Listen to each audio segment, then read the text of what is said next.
이번 시간에는 교통사고로 인한 그 부상의 중상과 중상해에 대한 법률적 개념, 용어에 대해서 한번 살펴보도록 하겠습니다. 우리 일반적으로 그 사고 나면은 부상 진단명을 보면은 뭐 경상, 중상 이런 용어를 많이 들으시죠. 자, 그러면 이 경상, 중상에 대한 그 개념의 정의부터 간단하게 한번 이해를 돕고자 살펴보면요. 사고로 인해서 이제 부상을 입게 되면 이제 진단 주소량이 나옵니다. 이 진단 주소는 사고에 대한 병명에 따라서 정해지는데, 통상적으로 그냥 단순한 타박상 또는 좌상 같은 일반적인 아주 경미한 부상의 경우에는 보통 진단을 한 2주 정도 진단을 내죠. 뇌진탕도 이제 종류에 따라 여러 가지 있습니다. 일반적 뇌진탕, 순간적으로 정신을 잠시 잃는 그런 상태, 뇌 기질적 변화가 없는 상태, 이거를 뇌진탕이라는데 또 보통 2주 진단 냅니다. 그리고 그보다 조금 부상 정도 심한 경우 보통 염좌라 그러죠.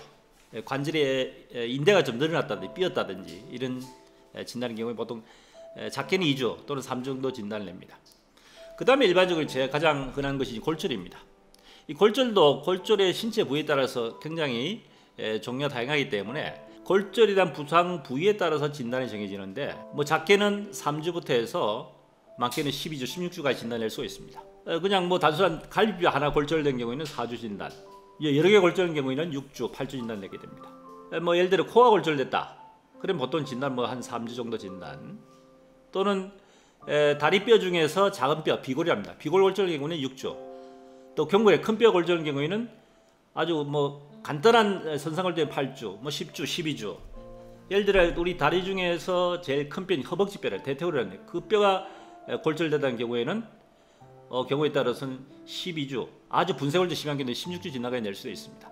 이처럼 부상에 대한 진단 병명에 따라서 진단 주수를 정해주는데, 그렇다면은 일반적으로 우리가 흔히 이야기하는 경상, 중상의 구분이 어떻게 구분이 되느냐? 사실 구분 자체가 애매모호합니다.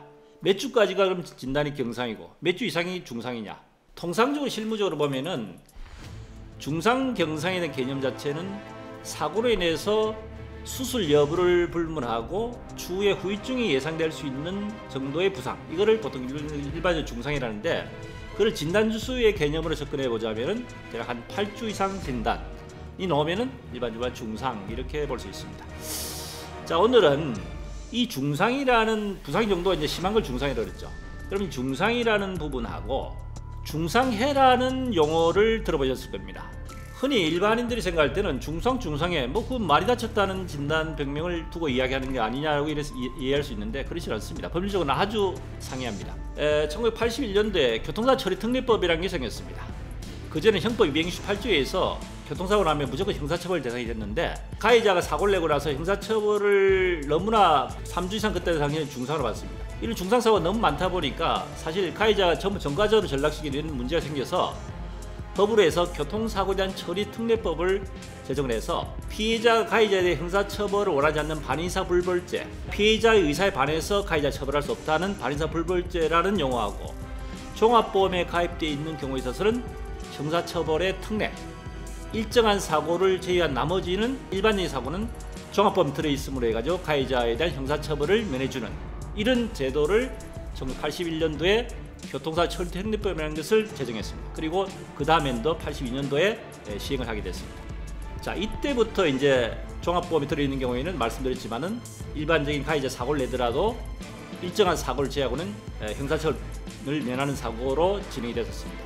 그러다가 2009년도에 헌법소원에서 이 교통사고 처리 특례법에서 중상해에 해당되는 이런 사고를 양해한 경우에 있어서는 일반적인 중상사고하고 구분해서 중상해에 대해 일어난 사고에 대해서는 형사처벌을 시켜야 된다는 내용에 대한 헌법소원을 제기를 해가지고 결국 중상해 사고의 경우에 있어서는 형사처벌을 시켜야 된다. 즉 교통사고 특례법에 있어서 일반적인 중상사고가 아닌 중상해 사고의 경우에 있어서는 헌법소원의 위헌 판결을 내렸습니다. 왜 그러냐면은 중상해라는 것은 일반적인 중상사고는 말씀드렸지만 사고로 인해서 부상 정도가 심하다 하는 정도의 개념으로 이해를 하시면 되지만은, 중상해는 단순한 부상의 정도가 심한 정도를 넘어서서 영구적인 신체가 훼손 상태, 즉 신체의 불구 상태가 영구적 존속하는 겁니다. 우리가 가장 흔한 예로 식물인간 또는 사지마비 또 절단환자 뭐 이런 경우로 이해를 하시면 될 것 같습니다. 이처럼 이런 부상 정도는 단순한 부상을 넘어서서 평생 불구의 상태로 평생을 지속해야 되는데, 이런 사고의 피해자인 경우에 있어서 이런 사고를 야기한 가해자를 단순한 종합범 들어있다 해서 형사처벌 면하게 한다는 것은 피해자의 기본권을 침해하는 헌법 위반된 사항이다라고 해서 2009년도에 중상해 사고에 대한 위헌 판결을 내렸던 것입니다. 그렇게 함으로 인해 가지고 교통사고처벌 특례법에 있어서도 사망사고나 뺑소니 사고, 시비 강목 사고 있죠. 신호위반, 중앙선 침범 사고, 음주 무미로 사고, 이런 사고인 경우는 종합보험 들어있고 가해자 형사합의 하더라도 별도 형사처벌 대상이 됐습니다. 거기에다가 말씀드렸지만은 중상해 사고도 형사처벌 대상이 되는 사고로 명시를 했다는 얘기입니다. 조금 이해가 되셨죠? 자, 단순한 중상사고는 종합보험 들어있으면 형사처벌 대상이 되지 않지만은 중상해 사고는 종합보험에 들어있다 하더라도 형사처벌 대상이 된다. 이것이 이제 중상과 중상해의 차이입니다. 그런데 교통사고처벌 특례법상에 발의사불벌죄라고 말씀드렸죠. 피해자, 가해자 형사처벌을 원하지 않는다. 즉 형사합의가 이루어진 경우에 있어서는 중상이든 중상이든 형사합의가 이루어진 경우에 있어서는 형사처벌을 없이 하는, 공소권이 없이 하는 그런 내용으로 이해하시면 될 것 같습니다. 자, 이번 시간에는 중상해라는 것이 중상과 어떤 적으로 차이가, 해석 차이가 있는지에 대해서 한번 살펴보는 시간이 됐습니다. 도움이 되시면 구독, 좋아요, 알림 설정 부탁드립니다.